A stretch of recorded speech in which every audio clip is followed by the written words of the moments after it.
नमस्कार दोस्तों, फिर से एक बार मैं नरेश महानंद आपका लाइव शो में स्वागत करता हूं। और दोस्तों, आज हम बहुत ही महत्वपूर्ण सब्जेक्ट पर विचार करने वाले हैं।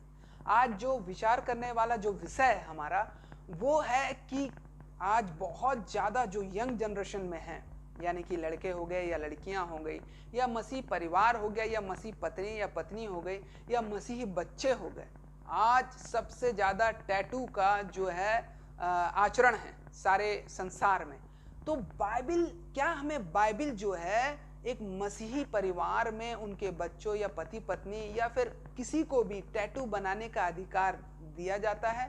क्या बाइबिल हमें आज्ञा देती है कि क्या हम टैटू बनाएं? तो इस विचार पर आज हम विचार विमर्श करेंगे और इस विचार पर हम आज बात करेंगे और बाइबिल से देखेंगे कि बाइबिल हमें क्या बताती है। दोस्तों, आज 21वीं सदी में बहुत सारे लोग, सब जगह जब हम देखते हैं कि चाहे वो किसी भी देश का क्यों ना हो, किसी भी राज्य का क्यों ना हो, किसी भी भाषा या कुल का क्यों ना हो, वो क्या कर रहे हैं 21वीं सदी में। आज एक क्रेज है, एक अनचाहा क्रेज है कि लोगों को मतलब टैटू बनाने का भूत सवार है ना। कोई टैटू बना रहे हैं, कोई हाथ में, कोई पैर में, कोई यहाँ, फिर कोई तो शरीर, पूरे शरीर में बना चुके हैं, कोई कमर में है, कोई गर्दन के पीछे। मतलब लोगों को आज एक क्रेज है कि वो टैटू बनाए, चाहे वो लोगों को दिखाने के लिए बनाए हो, चाहे वो लोग अपने शौक के लिए क्यों ना बनाए हो। तो ये लोगों का एक क्रेज है लोगों के बीच में कि वो टैटू बना करके लोगों को मतलब क्या बोल, इम्प्रेस करना चाहते हैं और इस प्रकार से वो बहुत सुंदर लगते हैं, ऐसा सोचते हैं। तो ये आज पूरे दुनिया में 21वीं सदी का क्रेज है टैटू। और टैटू बनवाने के लिए भी बहुत सारे पैसे वेस्ट करने पड़ते हैं, बहुत सारे पैसे खर्च करने पड़ते हैं। और अच्छे अच्छे इसके जो टैटू मास्टर रहते हैं, जो टैटू बनाते हैं, उन लोग बहुत तगड़ा रकम लेते हैं और बहुत प्रकार का टैटू बनाते हैं। जो असंभव है वैसा टैटू भी बना देंगे वो आपको। तो इस प्रकार से लोगों को मोहित करके रखा है ये टैटू। दोस्तों, और तो और यहाँ पर जो है, चाहे पुरुष हो या स्त्री हो, या चाहे बच्चे हो, चाहे बूढ़े हो या बूढ़ी हो, ये आजकल एक अलग फैशन है टैटू का तो चल ही रहा था, लेकिन आज नाक में, यहाँ पे नाक में ये जगह हो गया, या ये जीप हो गया है ना, और ये जगह हो गया, ये जगह, या ऐसा गाल हो गया, या यहाँ पे रिंग पहनते हैं, यहाँ रिंग पहनते हैं, ये जीप में रिंग पहनते हैं। और यहाँ पे प्राइवेट पार्ट तक में, यहाँ नाभि में भी, ये सब जगह स्टील बॉल क्या करते हैं, पहनते हैं, छिदवाते हैं। और स्टील स्टिक रहता है, स्टिक ऐसे जीप में ऐसे लगाते हैं ना, और कान में भी छिदवाते हैं। और ना जाने वो मतलब किस प्रकार से वहाँ पे रिंग पहनते हैं, नाभि में भी रिंग पहना जाता है। तो ये बहुत सारे फैशन हैं और लोगों को रॉक माना जाता है, बहुत स्टाइलिस्ट हैं और रॉकिंग है। और मतलब वो देखते हैं, मतलब प्राइवेट पार्ट तक को नहीं छोड़ा इन्होंने। छिदवाने के मामले में छिदवा लेते हैं स्टील से, स्टील बॉल और स्टील स्टिक और स्टील रिंग, ये पहना जाता है पूरा बॉडी में, चाहे वो नाक, कान, आंख, ये किनारे, या यहाँ, या कहीं भी क्यों ना हो। तो ये आजकल का फैशन हो गया है और इसके लिए बहुत वेस्ट करते हैं पैसा को, और लोगों को रॉकिंग लगेगा और एक अलग ही नशा है इस चीज का। और यहाँ पर बात अन्य जातियों की नहीं है, बात है मसीही लोग।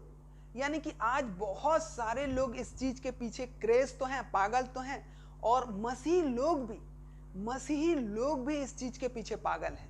और वो क्यों अपने शरीर के मतलब नुमाइश कर रहे हैं टैटू बनवा करके। बहुत सारे क्रिश्चियन लोग हैं, बहुत सारे पास्टर के बेटे लोग हैं, बहुत सारे पास्टर की बेटियां हैं जो कान छिदवाए हैं, जो स्टिक लगवाए हैं, जो बॉल पहन रहे हैं, और जो स्टाइलिस्ट मतलब टैटू बनवा रहे हैं, है ना। और तो और यहाँ पर जो है मतलब लोग अपने शरीर तक को नहीं छोड़े, पूरा A to Z, सर के बाल से लेकर के एड़ी तक पूरा टैटू ही टैटू, ऐसे लोग भी हैं। और बहुत ज़्यादा रुचि लिया जाता है इस चीज़ को, और जो टैटू बनवाया बहुत स्टाइलिस्ट दिखता है, इस प्रकार से लोगों का कहना है। क्या हम बनाने से पहले क्या हमने सोचा कि बाइबिल हमें क्या आज्ञा देती है, या बाइबिल हमें कौन से मोड़ पर ले करके खड़ा कर देती है, या कौन सी आज्ञा देती है, या कहाँ पे बॉन्डिंग है? क्या बाइबिल हमें अनुमति देती है कि क्या हम टैटू बनाएं, क्या हम छिदवाएं, क्या हम रिंग पहने, क्या स्टिक पहने या बॉल पहने? तो क्या हम ये सारी एक्टिविटी बाइबिल हमें मतलब एडवाइस करती है? क्या हमने देखा है कि बाइबल हमें एडवाइस करती है?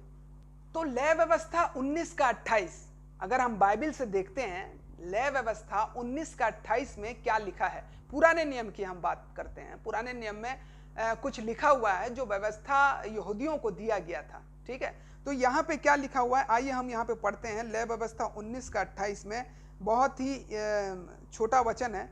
मुर्दों के कारण अपने शरीर को, मुर्दों के कारण अपने शरीर को बिल्कुल ना चीरना और ना उसमें छाप लगाना, मैं यहोवा हूं। इस प्रकार से परमेश्वर कहते हैं, है ना। अब लोग बोलेंगे कि अरे ये तो आप पुराने नियम से बता रहे हैं जो कि यहूदियों के लिए था, इजरायलियों के लिए था, हमारे लिए नहीं है। तो अब हमारे लिए कौन सा है व्यवस्था है? तो पुराने नियम जो है वो व्यवस्था ठीक है, पुराने नियम जो यहूदियों के लिए थी, लेकिन नए नियम में देखते हैं। चलो पुराने नियम में तो हमें सांकेतिक भाषा में मिल गया कि परमेश्वर ने मना किया था किसी भी सिचुएशन में आप कभी भी अपने शरीर को ना चीरना, ना छिदवाना, ना गुदवाना, ना छेदना, इस प्रकार से बोला गया था। अब देखते हैं हम अगर नए नियम में क्या बताता है इस विषय को।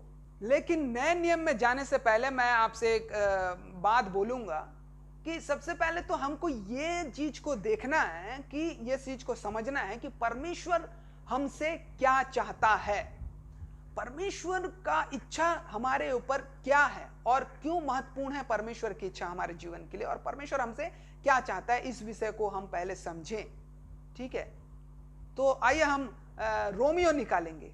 यहाँ पे रोमियो उसका 12 और उसका 2, रोमियो उसका 12 और 2 में क्या लिखा हुआ है हम यहाँ पे देखेंगे। रोमियो उसका 12 का 2 में लिखा हुआ है कि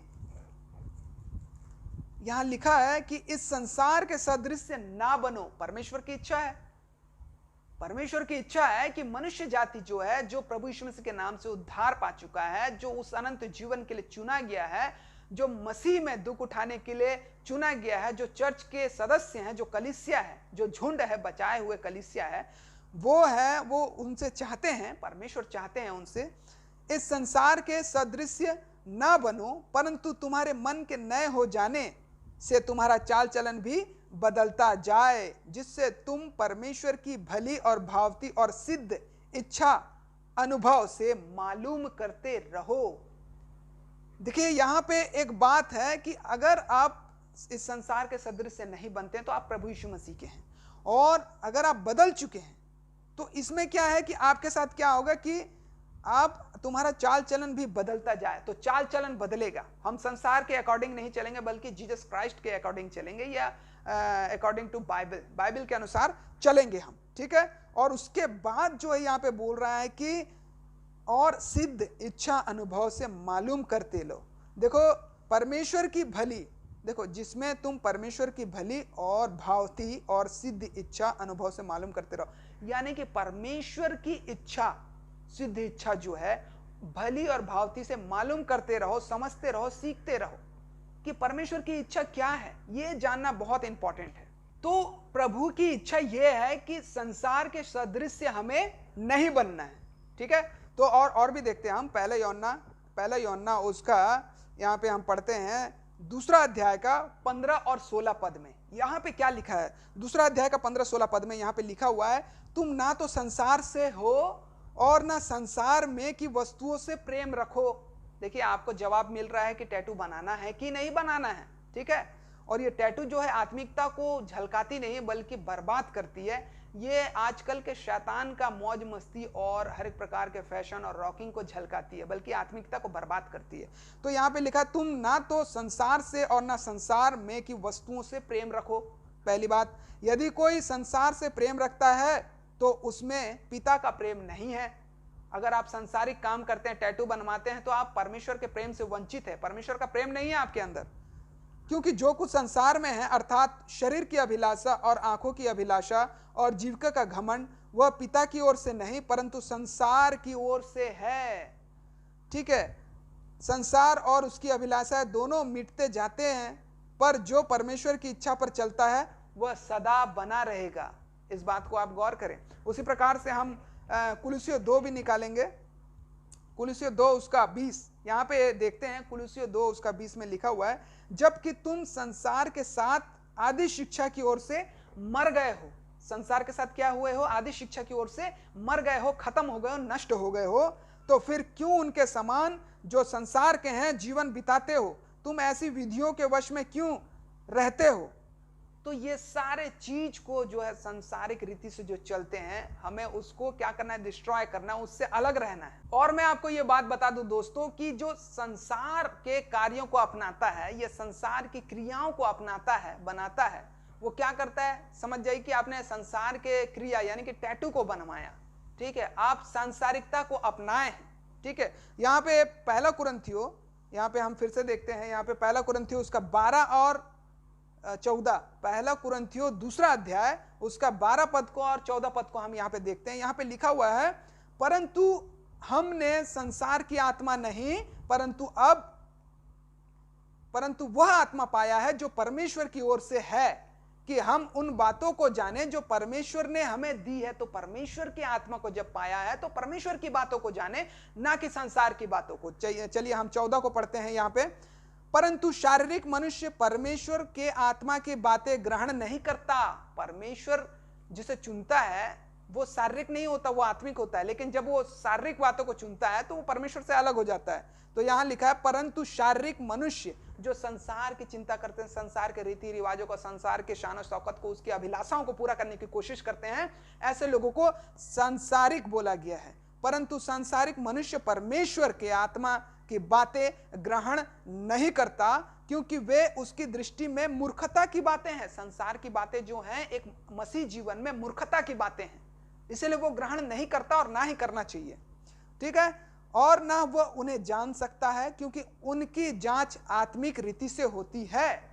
तो ये जो है आत्मिक रीति से हमें अपने आत्मिक रीति को बढ़ाने के लिए परमेश्वर के ज्ञान को, परमेश्वर के उस वचन के अनुसार हमें चलना है। तो दोस्तों आज हमने देखो इतने अच्छे वचन से हमने पता किया कि ये जो टैटू बनवाना जो है ये सांसारिकता है और व्यर्थता है, मूर्खता है, जो मसीह जीवन को बर्बाद करती है, सांसारिक जीवन को आबाद करती है।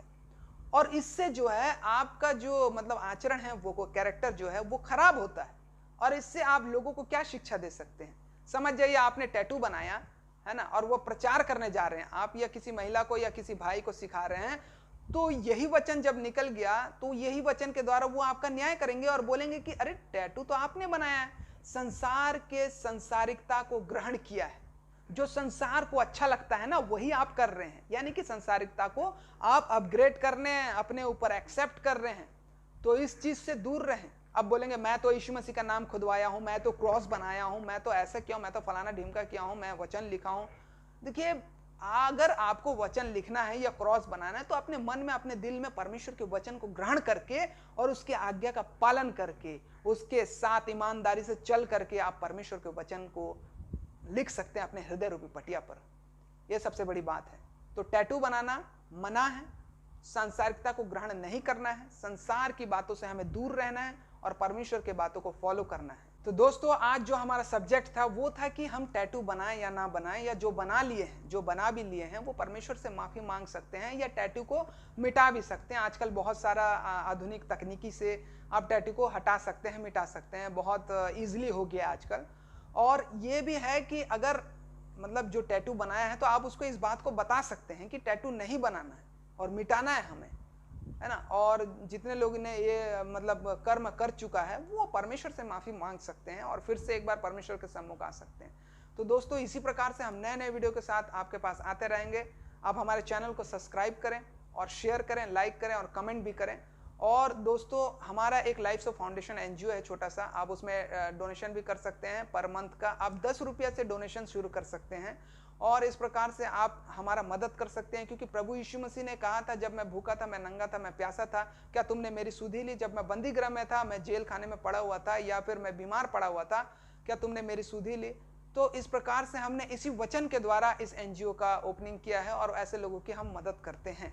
तो आप परमेश्वर के वचन को पूरा करने के साथ साथ आप जो चर्च में दसवांश देने के साथ साथ आप वहां भी दीजिए, ऐसा मना ही नहीं है, लेकिन आप हमें भी परमेश्वर के कार्य को करने के लिए दे सकते हैं और हमारे साथ सेवा भी कर सकते हैं। लाइफ सो फाउंडेशन के आप मेंबर भी बन सकते हैं।